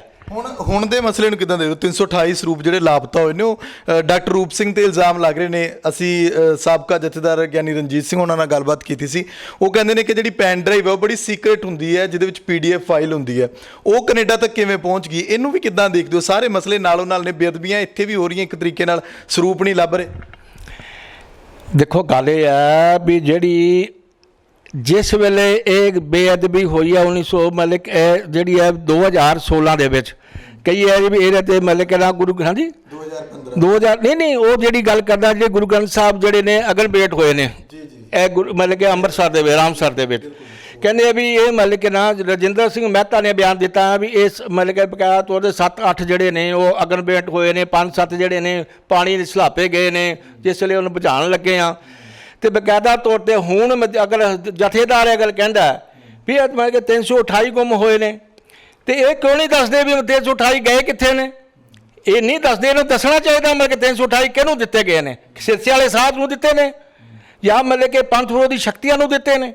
ਉਹਨਾਂ ਦੀ ਕੱਲ੍ਹ ਨੂੰ ਸੱਚਾ ਸੌਦਾ ਵਾਲਾ ਕਈ ਹੋਰ ਜਿਹੜੇ ਨੇ ਪੰਥ ਵਿਰੋਧੀ ਜਥੇਬੰਦੀਆਂ ਹੁਣ ਬੇਅਦਬੀ ਕਰ ਸਕਦੀਆਂ ਨੇ, ਇਹ ਕਿੱਥੇ ਗਏ ਨੇ? ਇਹਨਾਂ ਨੂੰ ਦੱਸਿਆ ਜਾਵੇ। ਦੂਸਰੀ ਗੱਲ ਹੈ ਵੀ ਇਹਦੇ ਵਿੱਚ ਮੈਂ ਗੱਲ ਇਹਨੂੰ ਐਲੀਗੇਸ਼ਨ ਜਿਹੜਾ ਹੈ ਮੈਂ ਅਧਿਕਾਰੀਆਂ ਨੂੰ ਘੱਟ ਦੇਣਾ। ਦੇਖੋ ਗੱਲ ਸੁਣੋ, ਸ਼੍ਰੋਮਣੀ ਕਮੇਟੀ ਦਾ ਪ੍ਰਧਾਨ ਮੱਕੜ ਸੀ ਉਸ ਵੇਲੇ ਬਕਾਇਦਾ ਤੌਰ 'ਤੇ। ਅਗਰ ਹੁਣ ਜਿਹੜਾ ਪ੍ਰਧਾਨ ਲੌਂਗੋਵਾਲ ਆਇਆ ਜਾਂ ਚਾਹੇ ਉਹ ਕੋਈ ਵੀ ਮਤਲਬ ਕਿ ਅਧਿਕਾਰੀ ਹੋਵੇ, ਜਿਹੜਾ ਇਸ ਨੂੰ ਅਗਵਾਈ ਕਰਦਾ ਹੈ, ਸ਼੍ਰੋਮਣੀ ਅਕਾਲੀ ਦਲ ਦਾ ਪ੍ਰਧਾਨ ਪ੍ਰਕਾਸ਼ ਸਿੰਘ ਬਾਦਲ, ਸਰਪ੍ਰਸਤ ਸੁਖਬੀਰ ਸਿੰਘ ਬਾਦਲ, ਸ਼੍ਰੋਮਣੀ ਕਮੇਟੀ ਦਾ ਪ੍ਰਧਾਨ, ਇਹ ਬਕਾਇਦਾ ਤੌਰ ਤੇ ਸਮੁੱਚੇ ਤੌਰ ਤੇ ਜ਼ਿੰਮੇਵਾਰ ਨੇ, ਦੋਸ਼ੀ ਨੇ। ਇਹਨਾਂ ਨੂੰ ਚਾਹੀਦਾ ਇਹ ਮਤਲਬ ਕਿ ਬਕਾਇਦਾ ਤੌਰ ਤੇ ਜਾ ਕੇ ਸਿੱਖ ਕੌਮ ਦੇ ਅੱਗੇ ਕਹਿਣ ਵੀ ਅਸੀਂ ਦੋਸ਼ੀ ਹਾਂ, ਸਾਡੇ ਗੁਰੂ ਗ੍ਰੰਥ ਸਾਹਿਬ ਦੀ ਇੱਕ ਦੀ ਬੇਅਦਬੀ ਹੋਈ ਜਿਹੜੀ 30 ਜੂਨ ਨੂੰ 2015 ਨੂੰ, ਤੇ ਇਹ ਤਾਂ ਮਤਲਬ ਕਿ ਕਿੰਨੇ ਮਤਲਬ ਕਿ ਪਤਾ ਨਹੀਂ ਲੱਗਦਾ ਪਿਆ ਕਿੰਨੇ ਗੱਲ ਨੇ। ਇਹ ਜਾ ਕੇ ਕਹਿੰਦੇ ਬੇਅਦਬੀ ਹੁੰਦੀ ਸੀ ਤੇ ਜਾ ਕੇ ਗੋਇੰਦਵਾਲ ਸਾਹਿਬ ਜਾ ਕੇ ਅਗਨ ਭੇਂਟ ਕਰ ਦਿੰਦੇ ਸੀ, ਪਤਾ ਨਹੀਂ ਲੱਗਦਾ ਸੀ ਮਤਲਬ ਕਿ ਸਿੱਖਾਂ ਨੂੰ। ਇਹ ਚੀਜ਼ਾਂ ਜਿਹੜੀਆਂ ਨੇ ਇਹ ਬਕਾਇਦਾ ਤੌਰ ਤੇ ਹੁਣ ਕੈਨੇਡਾ ਦੇ ਵਿੱਚ ਹੈ, ਹੁਣ ਉਹਦਾ ਬਿਆਨ ਆ ਗਿਆ ਨਾ, ਮਤਲਬ ਕਿ ਉੱਥੇ ਮਤਲਬ ਕਿ ਬੱਸ ਦੇ ਵਿੱਚ ਮਤਲਬ ਕਿ ਜਿਹੜੇ ਨੇ ਕਈ ਮਤਲਬ ਕਿ 100 ਮਤਲਬ ਕਿ ਨਾ ਗੁਰੂ ਗ੍ਰੰਥ ਸਾਹਿਬ ਕਈ ਸਾਲ ਮਤਲਬ ਕਿ ਪਏ ਰਹੇ ਨੇ। ਉਹਦੀ ਬੇਅਦਬੀ ਦਾ ਜ਼ਿੰਮੇਵਾਰ ਕੌਣ ਹੈ? ਸ਼੍ਰੋਮਣੀ ਕਮੇਟੀ ਨੇ ਭੇਜਿਆ ਉਹਨਾਂ ਨੂੰ, ਬੱਸ ਦੇ ਵਿੱਚ ਭੇਜਿਆ, ਬੱਸ ਖਰਾਬ ਹੋ ਗਈ, 1 ਕਰੋੜ ਦੀ ਵਾਲੀ ਬੱਸ ਹੈ, ਉਹ ਬਾਰੇ 12-13 ਲੱਖ ਦੀ ਵੇਚੀ ਜਾਂਦੀ ਹੈ। ਇਹ ਚੀਜ਼ਾਂ ਜਿਹੜੀਆਂ ਨੇ ਬਕਾਇਦਾ ਤੌਰ ਤੇ ਮੈਂ ਗੱਲ ਕਹਾਂ ਵੀ ਇਸ ਵੇਲੇ ਪੰਥ ਦਾ ਕੋਈ ਵਾਰਿਸ ਨਹੀਂ, ਸਿੱਖ ਕੌਮ ਜਿਹੜੀ ਹੈ ਲੀਡਰਲੈਸ ਹੈ।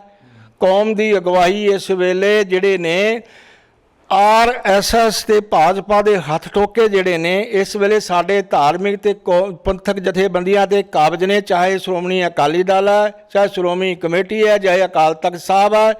ਇਹਦੇ ਤੋਂ ਕੋਈ ਆਸ ਨਹੀਂ ਰੱਖੀ ਜਾ ਸਕਦੀ ਜਦ ਤੱਕ ਮਤਲਬ ਕਿ ਅਸੀਂ ਮਤਲਬ ਕਿ ਬਕਾਇਦਾ ਤੌਰ ਤੇ ਸ਼੍ਰੋਮਣੀ ਅਕਾਲੀ ਦਲ ਵੀ, ਸ਼੍ਰੋਮਣੀ ਕਮੇਟੀ ਵੀ, ਅਕਾਲ ਤਖਤ ਸਾਹਿਬ ਜਿਹੜਾ ਹੈ ਉਹਦੀ ਜਿਹੜੀ ਹੈ ਇੱਕ ਵੱਖਰੀ ਕਿਸਮ ਦੀ ਹੈ, ਉਹਨੂੰ ਮਤਲਬ ਕਿ ਆਪਾਂ ਇਹ ਨਾ ਕਰੀਏ, ਇਹਨੂੰ ਅਦਾਲਤ ਨਾ ਬਣਾਓ। ਅਕਾਲ ਤਖਤ ਜਥੇਦਾਰ ਕੌਮ ਦੀ ਗੱਲ ਕਰੇ, ਕੌਮ ਦੇ ਹੱਕਾਂ ਦੀ ਗੱਲ ਕਰੇ, ਕੌਮ ਦੀ ਚੜ੍ਹਦੀ ਕਲਾ ਦੀ ਗੱਲ ਕਰੇ। ਉਹ ਕਿੰਨੇ ਸਿੱਖ ਬਣਾਏ ਨੇ, ਕਿੰਨੇ ਅੰਮ੍ਰਿਤਧਾਰੀ ਬਣਾਏ, ਕਿੰਨੇ ਸਿੰਘ ਬਣੇ ਨੇ। ਇਹ ਮਤਲਬ ਕਿ ਸਾਰਾ ਬਾਰਡਰ ਦਾ ਏਰੀਆ ਸਾਰੇ ਈਸਾਈ ਬਣੀ ਜਾਂਦੇ ਨੇ, ਮਤਲਬ ਕਿ ਬੰਦੇ ਜਿਹੜੇ ਨੇ ਇਹ ਪਤਿਤ ਹੋ ਹੀ ਜਾਂਦੇ ਨੇ। ਕਿਉਂ ਮਤਲਬ ਕਿ ਇਸ ਤਰ੍ਹਾਂ ਹੋ ਰਿਹਾ? ਮਤਲਬ ਕਿ ਰੈਫਰੈਂਡਮ 2020 ਵਾਲੇ ਗੁਰਪਤਵੰਤ ਪੰਨੂ ਨੂੰ ਕਿੱਦਾਂ ਦੇਖਦੇ ਹੋ? ਤੁਸੀਂ ਕਹਿ ਰਹੇ ਹੋ ਕਿ ਪਤਿਤ ਹੋ ਰਹੇ ਨੇ, ਉਹ ਵੀ ਤਾਂ ਪਤਿਤ ਆ, ਉਹ ਕਿਹੜਾ ਪੂਰਨ ਗੁਰਸਿੱਖ ਹੈ? ਸਾਰਿਆਂ ਨੂੰ ਸੁਨੇਹਾ ਦਿੰਦਾ ਪੰਜਾਬ ਦੇ ਵਿੱਚ ਇੱਕ ਤਰ੍ਹਾਂ ਦਾ ਭੜਕਾਊ ਪ੍ਰਚਾਰ ਜਿਹੜਾ ਮੀਡੀਆ ਜ਼ਰੀਏ ਕਰ ਰਹੇ ਹੋ, ਆਪਣੇ ਸੋਸ਼ਲ ਮੀਡੀਆ ਜ਼ਰੀਏ। ਗੱਲ ਹੈ ਗੁਰਪਤਵੰਤ ਸਿੰਘ ਜਿਹੜਾ ਹੈ ਉਹ 2020 ਦੀ ਗੱਲ ਕਰਦਾ, ਇਹ ਹੁਣ 2 ਸਾਲਾਂ ਤੋਂ ਕਰਨ ਲੱਗਾ। ਦੇਖੋ ਅਸੀਂ ਪਿਛਲੇ 40 ਸਾਲ ਤੋਂ ਖਾਲਿਸਤਾਨ ਦੀ ਸਥਾਪਨਾ ਲਈ ਬਕਾਇਦਾ ਤੌਰ ਤੇ ਤਨ ਮਨ ਧਨ ਦੇ ਨਾਲ ਅਸੀਂ ਆਪਣਾ ਖੂਨ ਤੇ ਪਸੀਨਾ ਵਹਾਇਆ। ਉਹਦੇ ਲਈ ਅਸੀਂ 20-20 ਸਾਲ ਜੇਲ੍ਹ ਵੀ ਕੱਟੀ ਹੈ ਤੇ ਹੁਣ 40 ਸਾਲ ਤੋਂ ਲਗਾਤਾਰ ਸੰਘਰਸ਼ੀਲ ਹਾਂ। ਅਸੀਂ ਕਿਸੇ ਵੀ ਦੁਨੀਆ ਦੀ ਕਿਸੇ ਵੀ ਤਾਕਤ ਅੱਗੇ ਨਾ ਝੁਕੇ ਹਾਂ ਨਾ ਵਿਕੇ ਹਾਂ, ਤੇ ਅਸੀਂ ਲਗਾਤਾਰ ਮਤਲਬ ਕੌਮ ਦੇ ਹੱਕਾਂ ਦੀ ਗੱਲ ਕਰ ਰਹੇ ਹਾਂ। ਇਹ ਮਤਲਬ ਕਿ ਚਾਹੁੰਦਾ ਹੈ ਵੀ ਅਸੀਂ ਮਤਲਬ ਉੱਤੋਂ ਪੈ ਕੇ ਮਤਲਬ ਕਿ ਨਾ ਬਕਾਇਦਾ ਤੌਰ ਤੇ ਭੜਕਾ ਕੇ ਇਸ ਤਰ੍ਹਾਂ ਕਰਕੇ ਰੈਫਰੈਂਡਮ ਕਰਾ ਲੇਗਾ। ਅਸੀਂ ਇਹਦੇ ਨਾਲ ਇਹਦੇ ਕਿਸੇ ਕੰਮ ਤੇ ਕਿਸੇ ਇਹਦੇ ਵਿਚਾਰ ਤੇ ਕੋਈ ਵੀ ਸਹਿਮਤ ਨਹੀਂ ਹਾਂ। ਇਹ ਆਪਣੇ ਆਪ ਹੁਦਰੀ ਜੋ ਕਰ ਰਿਹਾ ਉਹ ਮਤਲਬ ਕਿ ਉਹ ਕਰਦਾ ਰਹੇ, ਸਾਨੂੰ ਇਹਦੇ ਨਾਲ ਕੋਈ ਸਬੰਧ ਨਹੀਂ, ਸਾਡਾ ਇਹਦੇ ਨਾਲ ਕੋਈ ਸਬੰਧ ਨਹੀਂ ਹੈ। ਠੀਕ ਹੈ ਜੀ। ਅਖੀਰ ਦੇ ਵਿੱਚ ਮੈਨੂੰ ਇਹ ਦੱਸੋ ਕਿ ਮੌਜੂਦਾ ਜਿਹੜੀ ਨੌਜਵਾਨ ਸਿੱਖ ਨੌਜਵਾਨ ਪੀੜ੍ਹੀ ਹੈ ਉਹਨੂੰ ਸ਼ਾਇਦ ਇਸ ਇਤਿਹਾਸ ਬਾਰੇ ਨਹੀਂ ਪਤਾ ਹੋਏਗਾ ਕਿ ਤੁਸੀਂ ਕਿੱਦਾਂ ਕੁਰਬਾਨੀਆਂ ਦਿੱਤੀਆਂ ਜਾਂ ਬਾਕੀ ਸਿੰਘਾਂ ਨੇ ਕਿੱਦਾਂ ਸਿੱਖ ਕੌਮ ਦੇ ਲਈ ਕੁਰਬਾਨੀਆਂ ਦਿੱਤੀਆਂ, ਧਰਮ ਦੇ ਲਈ, ਉਹਨਾਂ ਨੂੰ ਕੀ ਸੁਨੇਹਾ ਦੇਣਾ ਚਾਹੋਗੇ? ਮੈਂ ਤਾਂ ਇਹ ਗੱਲ ਕਹਾਂਗਾ ਵੀ ਗੱਲ ਇਹ ਹੈ ਵੀ ਬਕਾਇਦਾ ਤੌਰ ਤੇ ਗੁਰੂ ਗੋਬਿੰਦ ਸਿੰਘ ਜੀ ਮਹਾਰਾਜ ਨੇ ਖਾਲਸਾ ਪੰਥ ਲਈ ਸਰਬੰਸ ਵਾਰਿਆ। ਸਾਰੇ ਸਿੱਖ ਨੌਜਵਾਨਾਂ ਨੂੰ ਚਾਹੀਦਾ ਆ, ਜਿਸ ਵੇਲੇ ਗੁਰੂ ਗੋਬਿੰਦ ਸਿੰਘ ਜੀ ਮਹਾਰਾਜ ਦਮਦਮਾ ਸਾਹਿਬ ਜਾਂਦੇ ਨੇ ਤੇ ਮਾਤਾ ਸੁੰਦਰੀ ਜੀ ਇਹ ਗੱਲ ਕਹਿੰਦੇ ਨੇ ਵੀ ਗੱਲ ਇਹ ਹੈ ਵੀ ਕਿੱਥੇ ਨੇ ਮੇਰੇ 4 ਪੁੱਤਰ, ਤੇ ਉਹ ਕਹਿੰਦੇ ਨੇ ਇਨ ਪੁੱਤਰਨ ਕੇ ਸੀਸ ਪਰ ਵਾਰ ਦੀਏ ਸੁਤ 4 ਮੂਏ ਤੋਂ ਕਿਆ ਹੁਆ ਜੀਵਤ ਕਈ ਹਜ਼ਾਰ।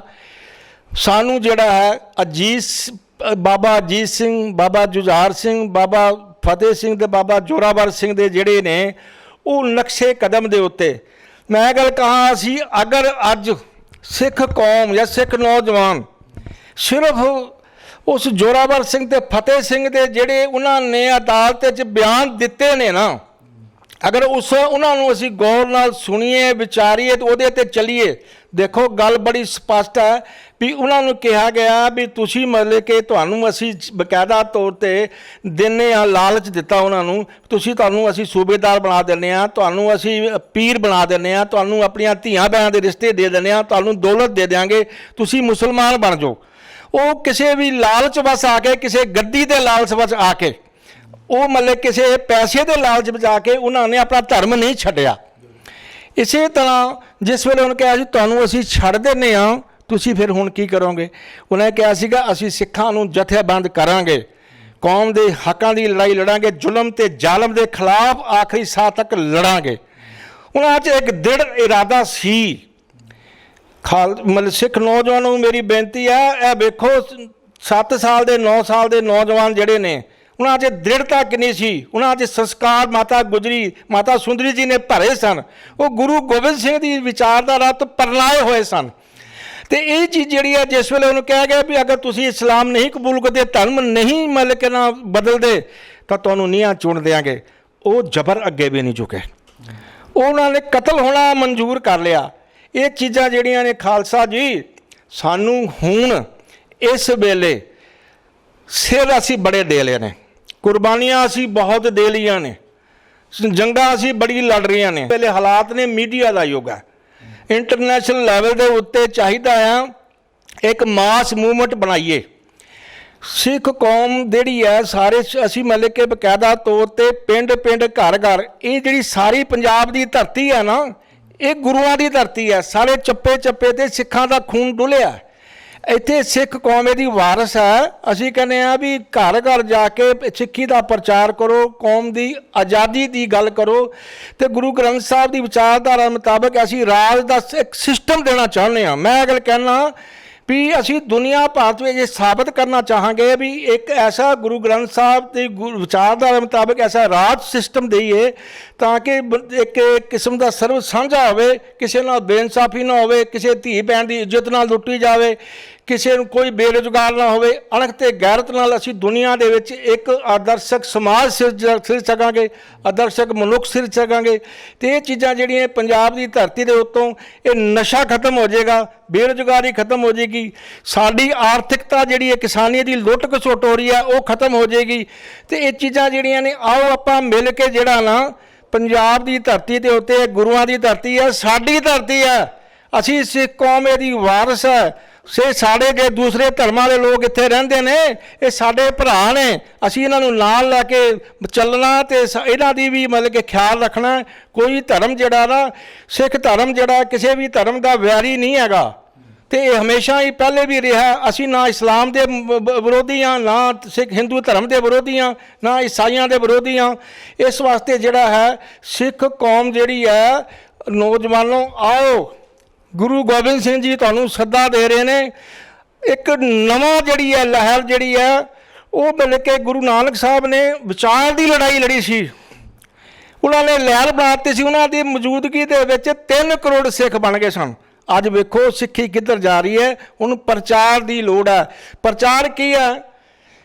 ਗੱਲ ਇਹ ਨਹੀਂ ਹੋਇਆ ਕਰਦੀ, ਸਾਡਾ ਕਿਰਦਾਰ ਕੀ ਹੈ, ਸਿੱਖ ਨੌਜਵਾਨ ਦਾ, ਸਿੱਖ ਲੀਡਰਸ਼ਿਪ ਦਾ ਰੋਲ ਮਾਡਲ, ਸਿੱਖ ਆਦਰਸ਼ਾਂ ਸਿਧਾਂਤਾਂ ਦੇ ਆਧਾਰ ਹੋਵੇ। ਸਾਡੀ ਰਹਿਣੀ ਸਹਿਣੀ ਬਹਿਣੀ ਹਰ ਸਿੱਖ ਨੌਜਵਾਨ ਦੀ ਇਹ ਹੋਣੀ ਚਾਹੀਦੀ, ਸੱਚਾ ਸੁੱਚਾ ਜੀਵਨ ਹੋਣਾ ਚਾਹੀਦਾ, ਕਰੈਕਟਰ ਹੋਣਾ ਚਾਹੀਦਾ, ਤਾਂ ਕਿ ਅਸੀਂ ਆਪਣੀ ਆਦਰਸ਼ਕ ਜਿਹੜੇ ਮੂਲ ਨੇ, ਸਾਡੇ ਮੂਲ ਜਿਹੜੇ ਇੱਕ ਨੈਤਿਕ ਜਿਹੜੀ ਇੱਕ ਸਾਡੇ ਕਰਮ ਨੇ ਜਿਹੜੇ ਉਹੀ ਬੋਲਣਗੇ, ਸਾਡੇ ਅਮਲ ਜਿਹੜੇ ਨੇ ਸਿੱਖੀ ਸਿਧਾਂਤਾਂ ਮੁਤਾਬਕ ਹੋਣਗੇ, ਤਾਂ ਅਸੀਂ ਪ੍ਰਚਾਰ ਕਰ ਸਕਾਂਗੇ। ਅਤੇ ਇਸ ਵਾਸਤੇ ਜਿਹੜਾ ਗੁਰੂ ਗੋਬਿੰਦ ਸਿੰਘ ਦੀ ਵਿਚਾਰਧਾਰਾ ਮੁਤਾਬਕ ਬਣੀਏ, ਬਾਣੇ ਅਤੇ ਬਾਣੀ ਦੇ ਮਿਲ ਕੇ ਸਿੱਖ ਬਣੀਏ। ਅਤੇ ਇਹ ਚੀਜ਼ਾਂ ਜਿਹੜੀਆਂ ਨੇ ਸਾਨੂੰ ਆਉਣ ਵਾਲੇ ਵਕਤ ਵਿੱਚ ਖਾਲਸਾ ਰਾਜ ਦੀ ਸਥਾਪਨਾ ਪੰਜਾਬ ਵਿੱਚ ਹੋਵੇ, ਤਾਂ ਕਿ ਅਸੀਂ ਗੁਰੂ ਗ੍ਰੰਥ ਸਾਹਿਬ ਦੀ ਮਾਨ ਮਰਿਆਦਾ ਮੁਤਾਬਕ ਇੱਕ ਚੰਗਾ ਇੱਕ ਸਟੇਟ ਬਣ ਸਕੀਏ, ਚੰਗਾ ਅਸੀਂ ਸਿੱਖ ਬਣ ਸਕੀਏ, ਦੁਨੀਆ ਭਰ ਨੂੰ ਦੱਸ ਸਕੀਏ ਵੀ ਗੁਰੂ ਸਾਹਿਬ ਦੀ ਵਿਚਾਰਧਾਰਾ ਕੀ ਸੀ। ਵਾਹਿਗੁਰੂ ਜੀ ਕਾ ਖਾਲਸਾ, ਵਾਹਿਗੁਰੂ ਜੀ ਕੀ ਫਤਿਹ ਜੀ। ਸੋ ਸਾਡੇ ਨਾਲ ਮੌਜੂਦ ਸਨ ਜਰਨੈਲ ਸਿੰਘ ਭਿੰਡਰਾਂਵਾਲੇ ਦੇ ਕਰੀਬੀ